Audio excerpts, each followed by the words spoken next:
Hey, Donato. Hey Wade, how are you? I'm good. How are you? I'm good. Everybody's starting to join. Okay. I'm going to start promoting some more panelists here. I see Craig, so I'll promote him. And I see, let's see.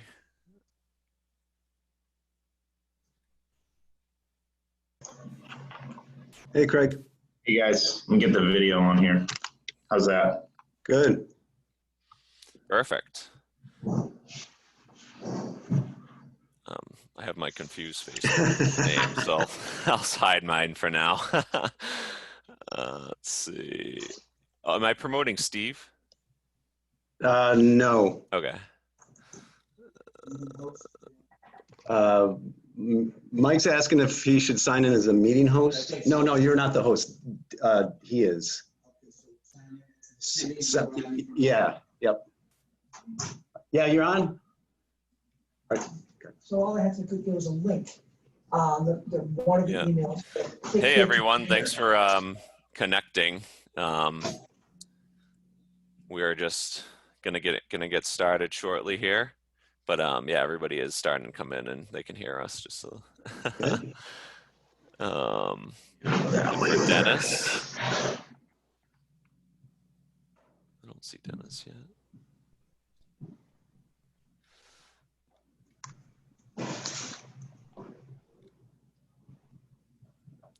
Let's see. Are you able to share your screen, Wade? Maybe we'll test that now, just so we can bring up the cover slide of the presentation. It says host disabled participant screen sharing. Okay, let me fix that.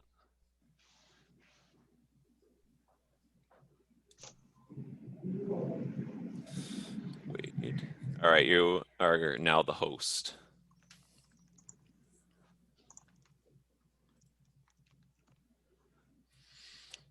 So I'll take that back just so I can finish. Actually, can you look at the participants and just promote me again? Because I'm going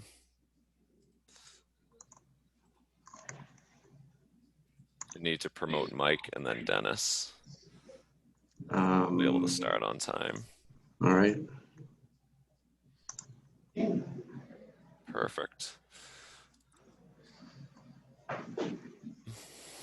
Promote Mike.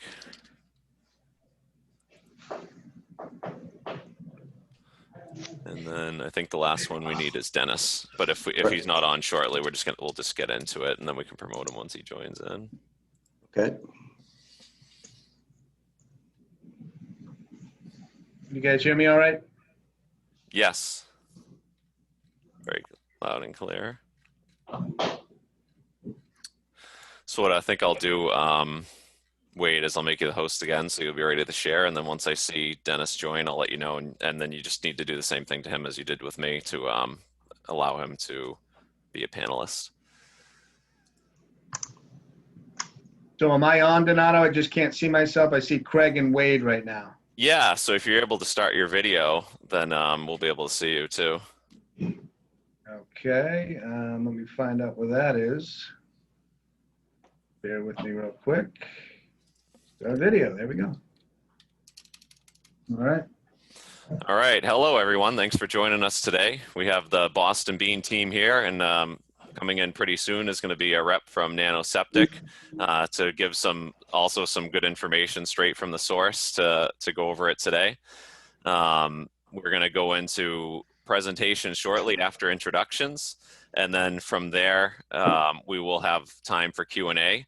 If you've attended webinars, and during the COVID times, I'm sure a lot of people are doing a lot of webinars, you can add your questions into the Q&A section of the webinar, and I'm going to be monitoring those over the course of it, and then we're going to address those questions at the end so that we get through them quickly and efficiently and very clearly.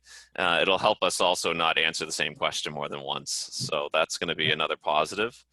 And with that, I think while we're waiting for Dennis, we'll have Wade start with you. You want to give a quick introduction about who you are and how Boston Bean has made this transition?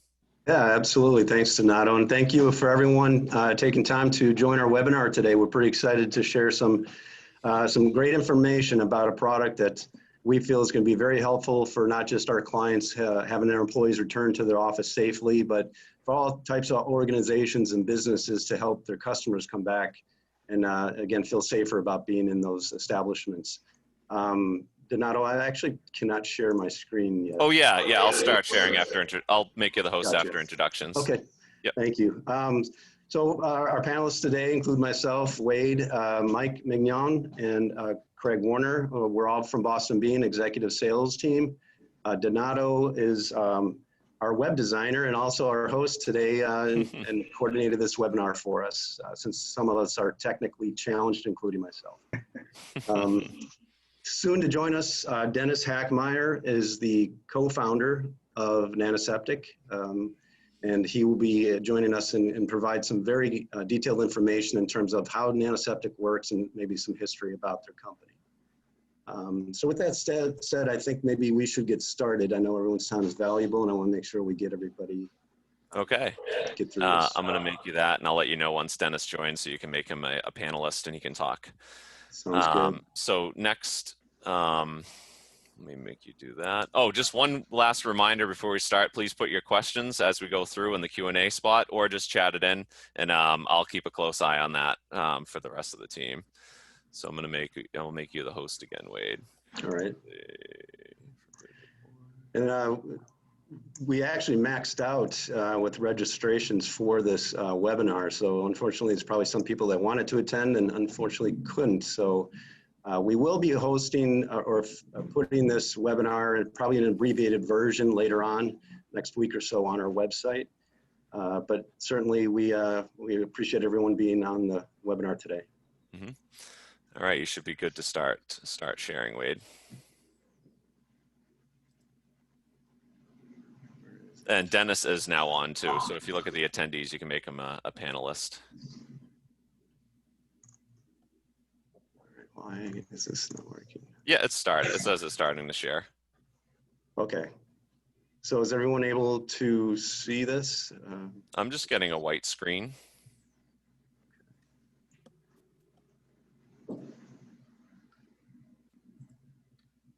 Like I said, I am. That's all right. It should be able to come up soon. If we get stuck, I'm going to pull up the latest presentation on my own. There we go. There we go. All right. Perfect. Sorry, everybody. I think I'd have this down by now, but so really the purpose of this presentation is just to provide, I guess, some visual information, but really wanted to talk more about NanoSeptic and towards the end, obviously, we'll have an opportunity for questions and answers. But again, just going through this presentation. Seems to be frozen.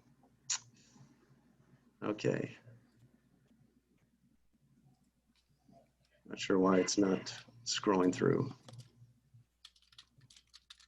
I apologize, everybody. Just give me a moment here. There we go. As we went through the panelists already, and won't bore anybody with that slide, but just a little background about Boston Bean. So for 50 years, we've been successful at providing coffee and pantry services to many organizations, companies throughout the Boston area. As you can imagine, with the pandemic, it's put a pretty slow drag on that typical business of ours, to the point where we've, like many companies, have had to make adjustments and pivot to bring on some new products and services to honestly survive.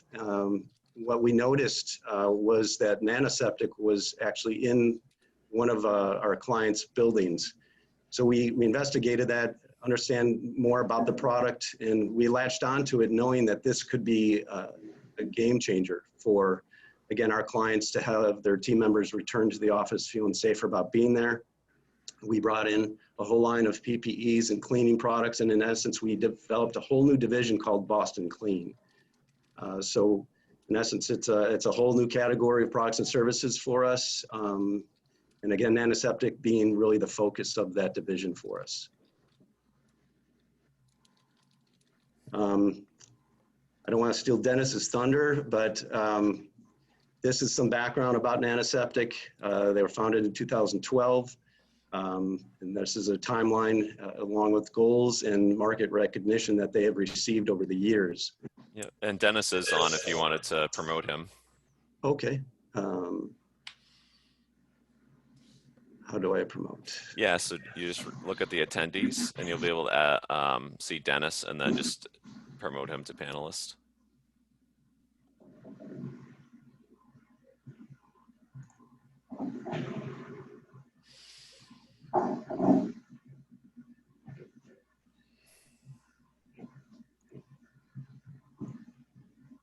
Did I do that correctly? Yeah, it looks like it. So Dennis will be able to talk. There he is. Hey guys, gals, how are you? Hey, Dennis. Dennis, how are you? Hi, Dennis. Pretty good. So we have the slide up, Dennis. Just maybe you could give a little more background about NanoSeptic, your history, and kind of how NanoSeptic was developed and why. Sure. Well, thanks for the opportunity to be here and share some time with some of your clients and the team at Boston Bean, Boston Clean. We really appreciate it. Yeah. So real quickly, we were founded back in 2012, 8 years ago. This past July, spent the first couple of years just doing a ton of lab testing, a lot of market research, modifying different substrates and materials that we're using. Then back in 2015, we received a $2 million research and development grant from the Commonwealth of Virginia. And that really allowed us to go out and do some higher end engineering, some QC, modifying the substrates, additional market research and lab testing. And then spring of last year, we decided to get out from underneath the R&D umbrella and actually grow the company. So we were very fortunate to have a very quick capital raise. The former CFO of the Carlyle Group was our sole investor, and we've been kind of launching since then, added probably 5 or 6 new products since last summer. When we started the company, we had 2 very distinct goals. One was to leverage technology and not toxins. So our product has no hazardous chemicals, no toxins, dilute poisons, anything like that. And it was very, very important for us for the product to be visible, and which is a big differentiator amongst some of the really great products, frankly, the disinfectants and sanitizers. So it's not to begrudge those, but they're relatively invisible. So, depending on who your clients are, some of them, it'll be very important for them to enhance occupant experience, employee experience, student experience, what have you. And so that visible nature allows us to do that. And we're very fortunate again to receive some awards along the way. So that's kind of a quick and dirty. We're currently shipping product across the globe. We're in nearly every market, dozens of Fortune 200 companies and the like. So regardless of the marketplace your listeners are from, there's a good chance we're probably serving some clients in that market space. Great. Thank you, Dennis. Appreciate that. Just wanted to also bring up your history here and your co-developer, Mark Sisson, and a little bit of your background here. Anything you want to add to this? No, that's probably, it's 2 sentences already too long. So it's okay. We did want to provide an idea of the type of clients that are using NanoSeptic. And as you can see, it's very widespread. And it's very versatile in terms of the type of industries, anywhere from pharma, healthcare, facility services. We've expanded our type of clientele for this product well beyond our normal office customer. So this, again, just gives you a nice visual of the type of companies that are using NanoSeptic today. So really getting into the technology itself. What is it? How does it work? Our explanation, and again, this is where Dennis might be helpful for you to expand on, is obviously we know it requires light in order to, charge that nanocrystals and create that oxidation reaction on the material. But maybe you can expand a little bit more about the science of how it works. Yeah, so it's pretty straightforward. We would encourage your listeners not to overthink it. It's not space shuttle by any stretch of imagination, but it's nanotechnology, so it uses any visible light. That can be incandescent, fluorescent, LED, or certainly UV. And when that light hits the surface of our products, whether they're counter mats, touch points, or what have you, it results in an oxidation reaction, and that oxidation reaction basically oxidizes all organic contaminants. And so that's kind of how it works. And a The lot product, of, I was going to say, say, a lot of our clients ask a question about, any kind of certification.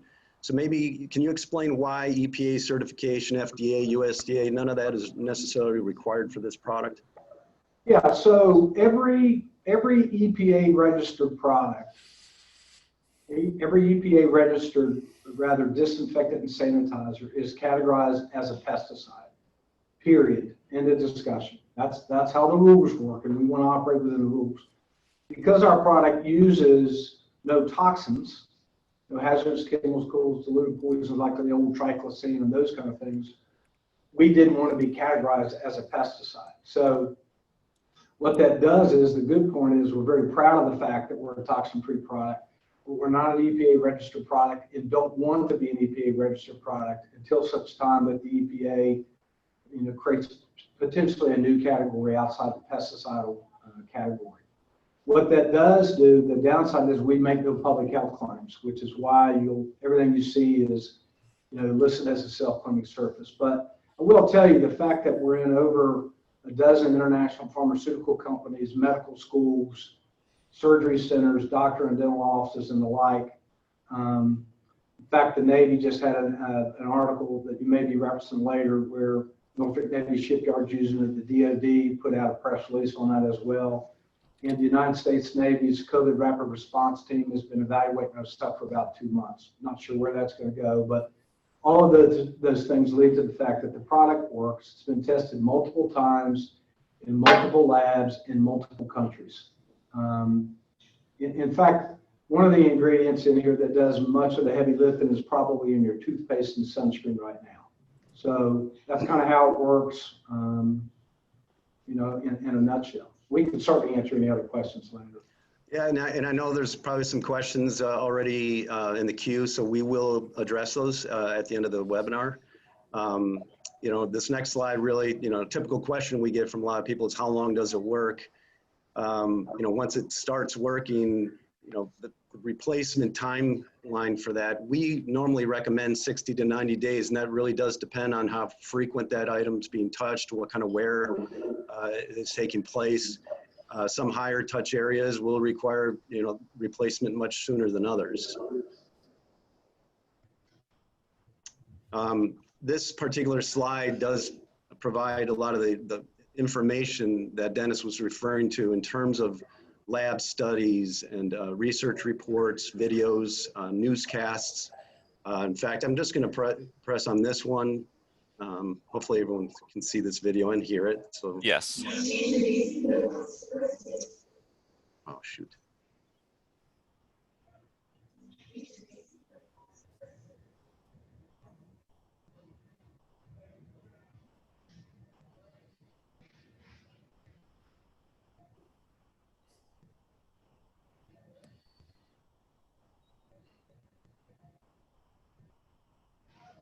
So I'm not getting any sound on my end, guys, but Oh, okay. Yeah, well, it was good.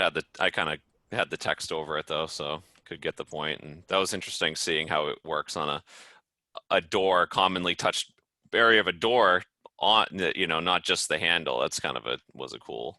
and obviously these links will all be available after the presentation to dig into deeper for our listeners and viewers. All right. Again, I apologize, guys. Kind of new with this Zoom thing, so apologize I didn't have that prepared in advance. But again, as Mike did suggest, this will be available, to anybody that would like a copy of this presentation. Now getting into the actual products that we distribute on behalf of NanoSeptic. There's clear film that we've actually had custom cut to fit all the touchscreens of all of our coffee equipment and water filtration systems. But what we've realized is this film can then be further trimmed for other applications such as tablets and other various types of touch screens such as copiers and printers. This wide push bar is typical for crash bars or very large handles. This door handle sleeve for typical ADA door handles is a lifesaver, to be honest, in terms of applying NanoSeptic to this type of door handle because of the way it's shaped and the curve of the handle. The door push pad, typical for locker room doors, bathroom doors, interior doors.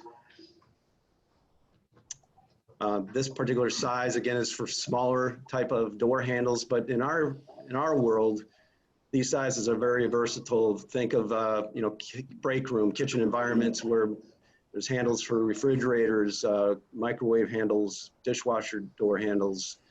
In our situation, cold brew tap handles. So there's a lot of versatility to this type of this size, which is 4x6 or 3x4. They now have shopping cart handles. So guess what? We now have grocery store chains that we work with for NanoSeptic. Typically, a lot of the NanoSeptic items we provide are sold by the box, sometimes 20, sometimes 25 to a box. And in some situations, maybe those sizes aren't necessary in that quantity. So we now have this jumbo sheet, which can be sold by the piece and trimmed to any specific size for limited needs in terms of quantities. We also have elevator button covers. These are very popular with our facility management customers, but we find these are also versatile for other applications. Think of anything that has a push button. We actually have some food service operators that we work with where, you know, a lot of the beverage systems they have are a push button. So these are perfect for those type of applications as well. And coming soon, light switch covers. As well as urinal handles and round doorknobs. Believe it or not, round doorknobs have been a big challenge and are very popular in the Boston area. So this is a nice solution that's going to be coming out soon. What I wanted to also further explain is, you know, NanoSeptic, the product itself, is just one factor of what we provide. We actually provide a program, a service that includes a site survey to help determine what your needs are. You know, we have the experience, we've done over 400 installations, a lot of practice, and we know what works, what doesn't work based on that touch point. Again, our service includes not just the walkthrough and identifying those recommended touch points, but coming back to you with a quote. So you're not spending more money than you need to address those areas. It's a very time-consuming process to apply these, and that's something that we provide in our service, as well as when it's time to replace those, we come in and we take off the old material, put new material on. It does take some experience and time to address or apply these surfaces. The pictures below are just examples of what happens when they're neglected and not replaced when they should be. And again, we see samples of incorrect applications constantly by companies that have purchased NanoSeptic directly, but didn't really have the knowledge and experience on how to apply these. These are typical handles that would work better with a door sleeve. And then the crash bar, again, they didn't use the right dimensions for NanoSeptic materials for that particular type of door. Again, we've expanded beyond our typical office client. We've opened up NanoSeptic to restaurants and hotels, airports, retail operations, healthcare facilities, a lot of schools, and obviously facility management services has been a big partner for us in terms of NanoSeptic and working with their teams. What we do know, and we know this to be true, is when employees or customers see NanoSeptic on the door handles and in various areas, there's this halo effect. That means when they see that, they feel the rest of that building or that area or that business is cleaner than another comparable business that doesn't have NanoSeptic. This just kind of gives you a nice visual of the typical type of areas where you might want to consider putting NanoSeptic. We don't necessarily carry all these products. A lot of our customers, we feel, don't need every single one of these products. But this is a nice visual to give you an understanding of the things we look for during a site survey. This is just a further explanation of how our programs work, our service models. So we do have a full service and a limited service model. Both of these service models require us coming out to do a site survey, identifying the touch points, making recommendations on which materials should be used, providing a quote. But with the full service, you actually get our team to come out and apply all these materials for you. And then after 60 to 90 days, we remove and reapply the materials.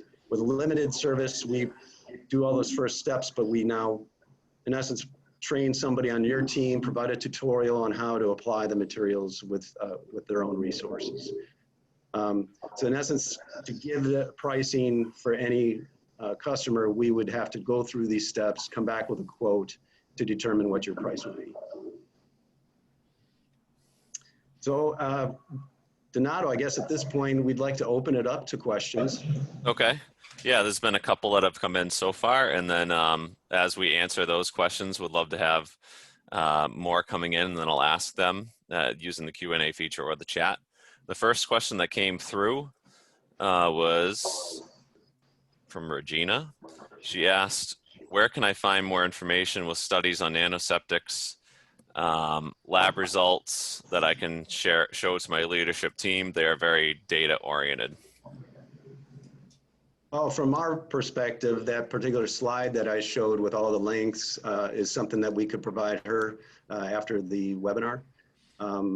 Again, our feeling is that provides all the sufficient information that most clients are asking for. Okay. Great. So the slides will be made available to the attendees, and then another person said they need that as well. So that'll be that slide will help you state your case. I didn't know if this question was a typo or not, so I'm going to ask it, just thinking maybe it's a word I don't understand. Does your product TiO2 in order to work? I don't know if that was... Yeah, so I think the question is, does our product include titanium dioxide? And the answer to that is yes. That's one of the components. Really, it's really a combination of the substrates, because you got to keep in mind with nanotechnology, it's all about manipulating the surface. So the combination of the different substrates, along with the fabrication process that is a primer, curing, whatever process that includes TiO2, is really what makes it work. So hopefully that answers that question. Thank you. I'm glad I asked it, because I just thought maybe TiO2. Yeah, we get that often. It's a good question. All right. What is the lead time for Boston Bean to do a survey? It's a great question.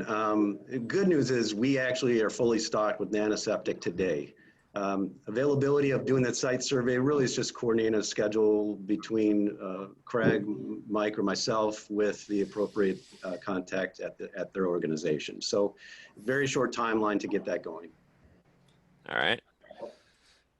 Next is, how would normal cleaning chemicals affect your product? Glass cleaner, stainless cleaner, etc. That's a great question, and we've had that one plenty of times. I'll take this, guys. And if Dennis, you can add anything to this, that's fine. But anything non-abrasive will work, and essentially just clean the surface of that. You're not actually needing to clean it from contaminants or anything like that. It's just about you know, the visual look of that white wrap on a door handle. I mean, if many people are using it on a daily basis, it's going to have some sort of grime, or the brownie I had for lunch is going to be on there, whatever the case. But that's, you know, that, Dennis, am I on track with that? Yeah, you're absolutely on track. Just to give your listeners kind of an overview visual, you know, so we're here in Virginia. If I go out and eat a big rack of ribs and I have barbecue sauce all over my hands, and I go to grab one of those handles, and let's assume there's a drop of barbecue sauce. In the nanotechnology world, that's like a mountain range. So just think of it in kind of common sense terms. Somebody, whatever, sneezes or something, and that contaminant's coming down to rest onto that door handle where somebody touches it, and that lands on top of that drop of barbecue sauce. That's not good. That's why you want to remove any large-scale contaminants, so that the contaminant can come in contact with the nanoseptic surface so it can work. And if you think about it, those of you that are familiar with disinfectants and sanitizers, if you read the instructions, it will tell you to clean the surface first, then disinfect or sanitize. So it's really kind of along those same lines that you would do that. All right. Is the initial site survey free, or is there a fee? If yes, how much is it? There's no cost for the site survey. Again, it's built into either that full service or limited service program. All right. Have any companies installed these products in response to COVID? If so, how are the results? Greg, do you want to maybe provide a response to that one? Yeah, we've had some customers. I think the importance here is to realize that the optics involved and the halo effect that Wade spoke of earlier. If you can get beyond the fact that they can't test these chemicals because there's no chemicals, and realize the importance of that visual safety, they usually catch on to that pretty quickly and realize the importance of that. And I would say, to add to that, it's a little early in the game to understand, what type of effectiveness anything is having right now with what's going on. But, as we mentioned, it's that perception of showing that you're doing everything you can to make the people that you either employ or care about as safe as possible in their environment. And that's in conjunction with all the sanitation stations, directional arrows, everything that people on these safety committees, have to deal with on the day-to-day. Mm-hmm. Yeah, I would just add to that, if I can, Mike and Craig, that if you take a look at, if you recall the slide of clients, those clients have not ordered once. They've ordered 2, 3, 4, 5 times, whether it's Visa, MasterCard, shipping across the globe, the pharmaceutical companies like Merck, Abbott. The link, one of the links you provide spells out how the Department of Defense, Naval Sea Systems Command are using it. I think we'll kind of address that question that your listener posed. So. Yeah, and that's a good point, Dennis, because you got a lot of history with your product. For us, we're literally on the 60 to 90-day cycle right now of reapplying these products. It's starting as we speak. We're going back to these clients that we set up, a couple months ago or 3 months, depending on the client and the where. Sure. Okay. All right. So the next one is, how does it respond to temperature changes? Can it be used exterior and cool temperatures? So yeah, I'll answer that. Yeah, you can use it indoors or out. The product is waterproof. Typically, when you have any kind of an adhesive back product, the concern is not nearly that the product will work or not work. It's when you apply it. So that it's what's called an application temperature range. So you wouldn't put a label outside when it's 110 degrees out, and you probably wouldn't want to apply it when it's 20 degrees out, right? So you want to take some sense to apply it when it's kind of a normal temp as best as possible, but none of those temperatures are going to have any impact on either the efficacy or the use of the product. Just want to be cognizant of when you're actually applying it, that's a clean surface and those kind of things. Mm-hmm. All right. So next question, do these products need to be replaced more often in high traffic areas? If someone touched a door sleeve and someone else used that same door sleeve right after, is it still sanitary? Well, to answer the frequency of changing, definitely if it's a higher touch area, the material might need changing much sooner than an area that isn't touched as often. I would say even though the material is waterproof, sometimes the exterior door handles tend to, have more wear and tear on them and would require changing more frequently. The second part of that question it might be best to direct to Dennis. Sounds like a more detailed explanation on that. Yeah, and back to the first part of the question, the adhesive back facility touch points that are printed, the print acts as a wear indicator, like on a tire. So an example is we have, there's a customer that uses it where the front door is a very large door. It's a metal door, and it's very heavy. So when you go to actually open that door, it takes a little backside to get the door open. So it's going to get more wear than just pushing open a restroom door. And so for them, while they change everything out quarterly, that door, they can go check it at 60 days. If the print is worn or cracked, then it's time to replace it. Okay. So the second part of the question, I want to make sure I understand it, because I think there's a lot of misnomers out there. I really do, with all these disinfectants and sprays and all this other stuff. So if the question is, if I touch a door handle and I deposit a contaminant on that door handle, and somebody comes in behind me 10 seconds later and touches that, can they get the contaminant? And the answer to that is absolutely they could, right? So the goal is that the NanoSeptic surface works in complement to your current cleaning protocol, whatever. But the fact is, even if you had a disinfectant that could disinfect a surface in 10 seconds, and if you do, I hope you keep that behind lock and key.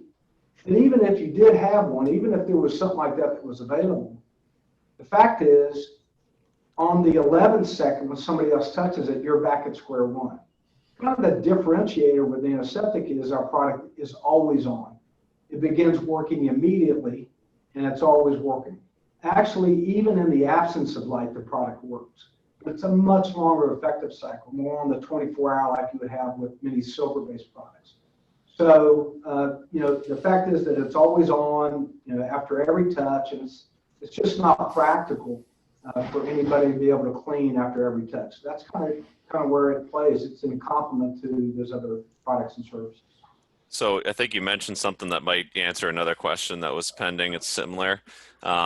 They ask if you recommend sanitizing on top of the material. So it sounds like maybe yes, or can you answer that if it's necessary or not? Yeah, I don't. Personally, we don't think it's necessary, because where does that stop? Now we have several clients that disinfect and sanitize our stuff like they do everything else, and that's fine. None of those products are going to impact either the efficacy or the print of the product. Okay, but we think it's rather unnecessary. But again, I think that really is dependent on each client is going to have a different set of cleaning protocols. Mm-hmm. Yep, that makes sense. Thank you.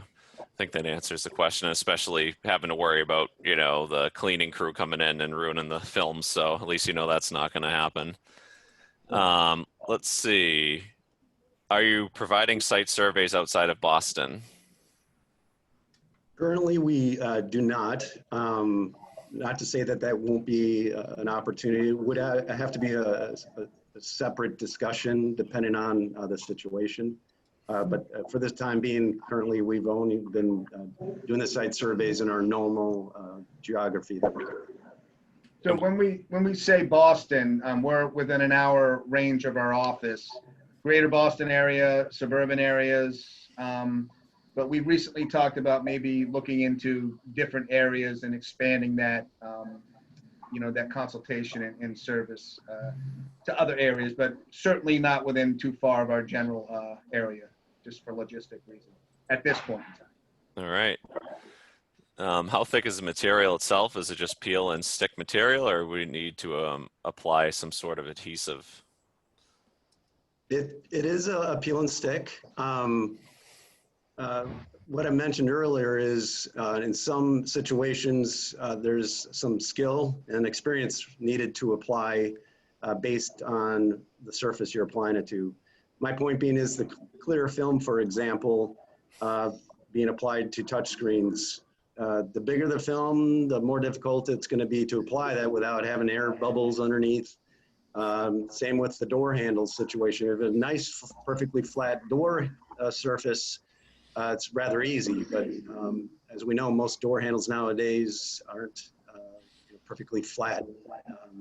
So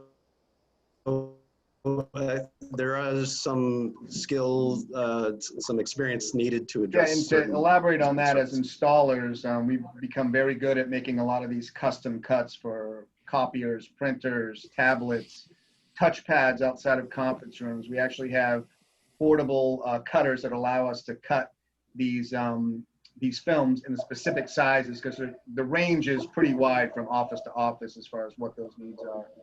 Even smaller computers for schools and things like that. So we've gotten well adapted to these things that we 6 months ago we never thought we'd even dream about being skilled at. Awesome. All right, I'm just going through the questions. I'm trying to at least make sure I addressed at least one person's question at a time. We have some people asking multiple questions. The next one I'll do is how much light does it require?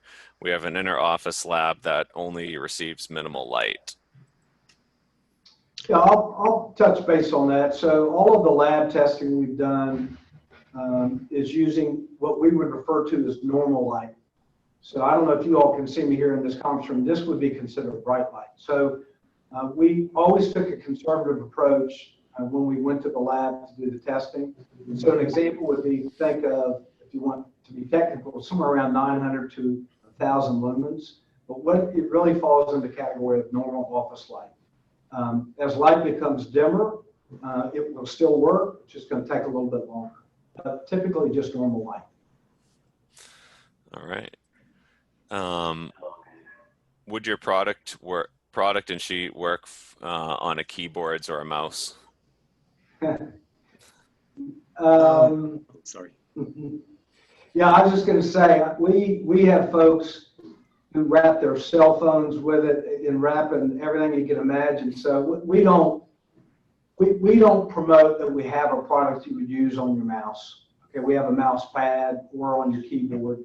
That may be something that we look at in the future. I mean, we have all kind of prototypes that we've been developing for the micromobility market, for NASCAR, for PGA Tour, that will be coming out in the next couple of months. And so we always look at those things. Typically, is this something that we can make a good business decision on? Is there a need in the marketplace, and can we scale it?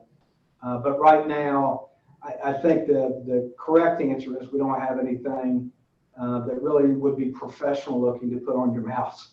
Mm-hmm. And that's a good point, Dennis. When we do our surveys, we talk to our clients about what's realistic, right? As salespeople, maybe we want to sell them everything we can as far as our products go, but is it realistic to wallpaper your environment and this or any other product that's protective like this? The answer is no. There's specific products designed for specific touch points, and it can go beyond that, but it's got to make sense. It's got to be functional. It's got to be aesthetically pleasing to the environment. All those things weigh into these decisions, to us locally, but I'm sure Dennis deals with more than that on the daily basis as far as remote controls, things with raised buttons that aren't really functional. But if there's a way, it's going to happen through him and his technology. So that's down the road, I'm sure. Yeah, I'll give you an example. We ship lots and lots and lots of elevator buttons. And those buttons, as you all know, are a rather domed button, and they're kind of stiff, and they work wonderfully. We've had two occasions, one from a major university and one from a big facility manager in Atlanta, where the elevator button was very sharply domed, right? And so our typical traditional elevator buttons just didn't work on that. They would start peeling off. So when you have clients that are willing to work with you and talk with you, you can test stuff. So we developed a flat, you can't buy it online. It's not available yet, but it's a very flat button that has a slit in it that they are now using at Fordham University, who's using it, and then a client down in Atlanta. And so far, they really like them. They work great. So when we come across different applications, we're going to try to make one, the number one filter is it touched by many, clean by few? Is it the right application? And then two is, can we make a quality product that's going to look professional and produce it to scale, where when somebody needs it, we can ship it?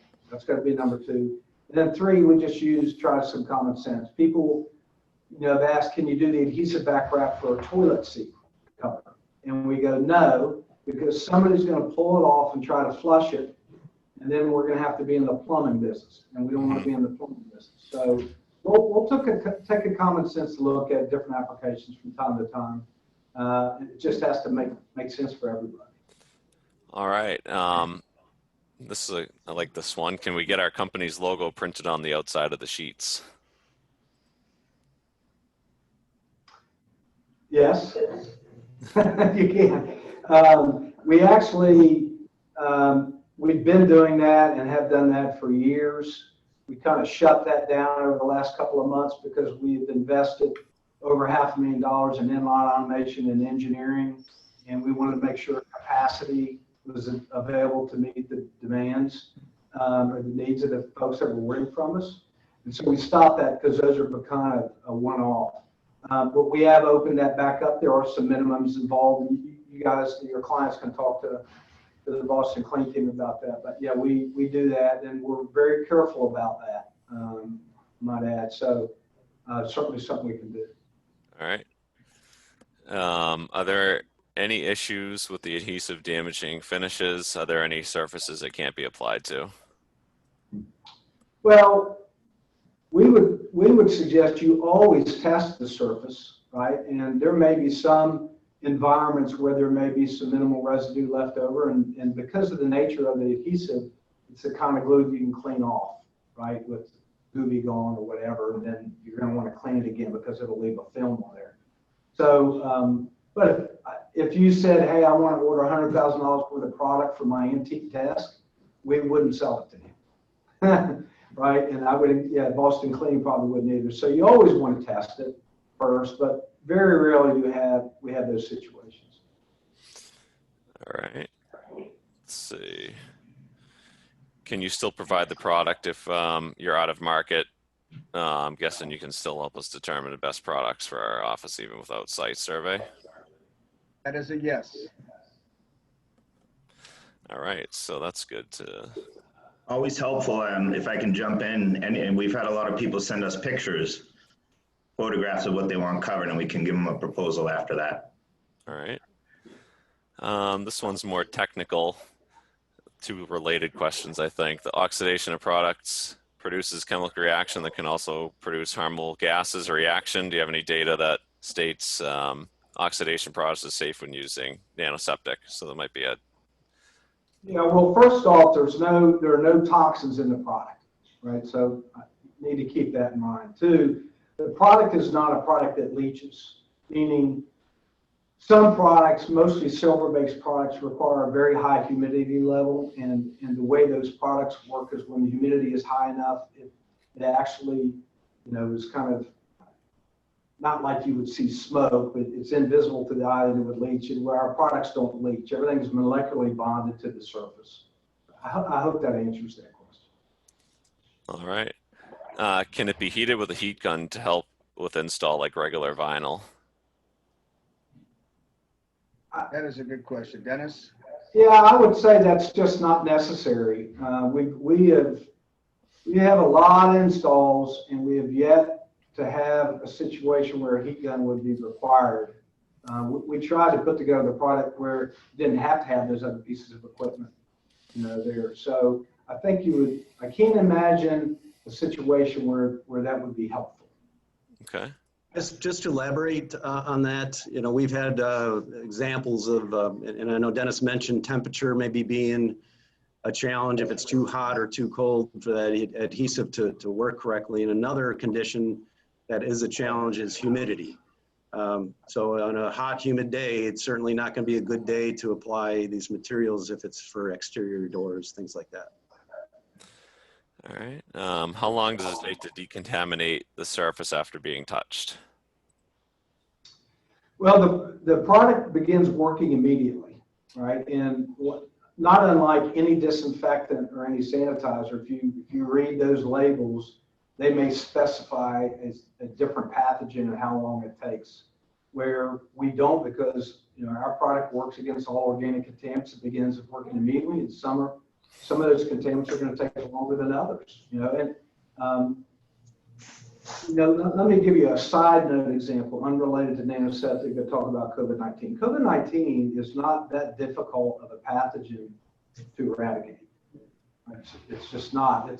It's what is referred to as an envelope virus, which to us lay people, you would think, oh, that must be hardier. It must be this envelope, this shell, when in fact, it's really the opposite, right? It's like an egg. All you have to do is crack the shell of an egg and the egg goes bye-bye. And so in many cases, you are looking at different products working against COVID. It's just not that difficult to kill. Mm-hmm. Thank you. All right. So the next one, are employers who have installed NanoSeptic telling you the employees are feeling more comfortable coming back to work in the office? This is what they really need, employees back in the office. Well, I mean, I can answer that from my side. We have never done any marketing or advertising, ever, other than a press release when we won some international awards. And yet, we're in every Federal Reserve Bank across the country, to include the one in Boston. We're in, shipping product with distributors in Malaysia, South Korea, UK, Canada, United Kingdom, Romania, Slovakia, Kazakhstan, and so forth. And I only mention that because those products are being ordered and reordered and reordered. And I don't think we would have enjoyed that kind of global growth with the continuing reorders from the same pharmaceutical companies and medical schools that we've been doing this for a year. I mean, keep in mind, we've been doing this for a while. We didn't just start the business when COVID came along. And we have several clients. I have, for example, and then I'll end this answer. For example, we're in the largest private school in the state of Virginia. And the superintendent of that school told me he didn't care if the product worked or not. That's not why he was buying the product. Now, he was being sarcastic. He has a medical background in his previous life, and he knew he had more information from us, and he knows how the product works and it works. His point was, look, I am the superintendent of this private school. This is not an inexpensive school. And so what happens is people come in, when they go to enter the school, they go to open the door, they're touching an antiseptic surface. They then come into a secure area and they have to sign in to get badge. And they're actually signing in on a NanoSeptic counter mat. They get a badge, they go to unlock the door, they're grabbing the NanoSeptic handle. When the first room they go into is the library that uses our film and 35 some odd mouse pads. And then they complete the tour. And in his words, 9 out of 10 of those parents have to make a difficult decision. Am I sending my child to private school, public school? This one's very expensive. He said 9 out of 10 all are going to ask me about NanoSeptic. And that's my opportunity to say we use nanotechnology. It's the latest technology to keep this school a healthy, safe place for our students and our staff and our guests to come. And I think that speaks volumes, the continuous reordering, the global growth, and the fact that many folks, that the PR marketing value that it has to enhance patient experience, traveler experience, student experience, occupant experience if you're a facility manager, are kind of a big deal to many folks. Other folks, it's less important, but to many folks, the visible nature of the side and its ability to enhance employee experience is very good. Okay. So I'll jump in and just speak to what's going on here locally. It's become commonplace to check off this box for these folks that we're dealing with on these safety committees, right? It's, again, the sanitation stations, the directional arrows, and NanoSeptic is the box that is being checked off as well. So what we're seeing now is, the people that we haven't been able to work with yet are waiting for them to open. So they're not even active with, their employees back in the office already. We have a lot of clients that have already bought the product from us and are waiting for us to come in to install for when that return date occurs. So there's a lot of different variables depending on the industry. A lot of the biotechs here local in Cambridge have active, although on the smaller scale, people in the office. So we've installed those already. So it kind of goes, across the board as far as all that goes. But like I said, I will say it is the box that needs to be checked off for anyone looking to offer a safe return to their environment, wherever that may be. Even restaurants, like we talked about, the industries are across the board. All right. So you had mentioned that it can be cut into custom shapes per application. We have our own vinyl cutting shop here.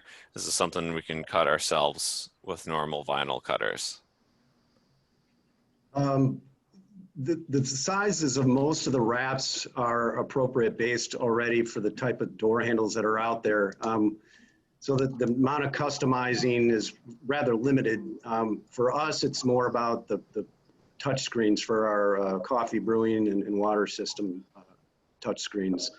But with that said, those jumbo sheets could certainly be purchased and cut into any size that they may need. So that is an opportunity. Mm-hmm. All right. You mentioned it's time consuming to apply and remove the product. Can you elaborate? Certainly. Again, there are certain surfaces where it is time consuming to apply them correctly. Anybody can just throw it on there, but if you don't put it on correctly, it won't last and it'll look bad. And it won't eventually be as effective, obviously. And again, it really depends on the type of surface. We've gotten creative and have applied the materials to all sorts of surfaces, especially if they're not completely flat. It takes a lot of time, a lot of patience. And again, the clear film, I think, is one area that definitely takes a lot of time to make sure those air bubbles aren't underneath the film. So those are just a couple examples, but and then reapplying, that's a whole nother process. Obviously, you have to remove the old material, remove any residual adhesive, and then apply the new material. Great. And for us, I'll just jump in real quick. I mean, there's a lot of large clients that we have that have, huge footprints of office space. So for us, without plans and, designs of knowing where they are, so it's like we have to really have a quote sheet that's pretty detailed, so we know where we're going to start. So we consult with the clients to understand what they want to outfit in their office environment. Of course, we're making suggestions, but at the end of the day, our clients make the call on what they want outfitted.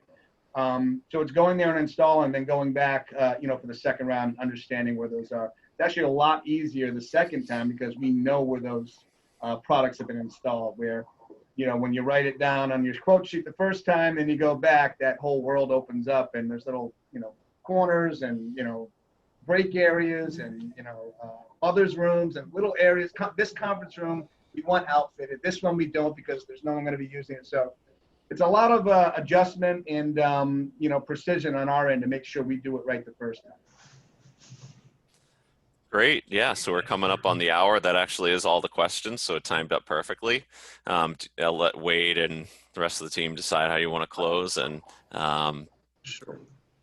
Well, thank you, Donato, for hosting those questions. And Dennis, we thank you again for bringing your expertise and knowledge to answering those as well.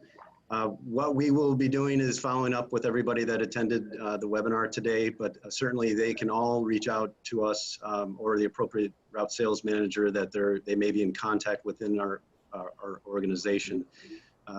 Hopefully this was valuable and a good use of everyone's time. And again, we thank everyone for attending our webinar today.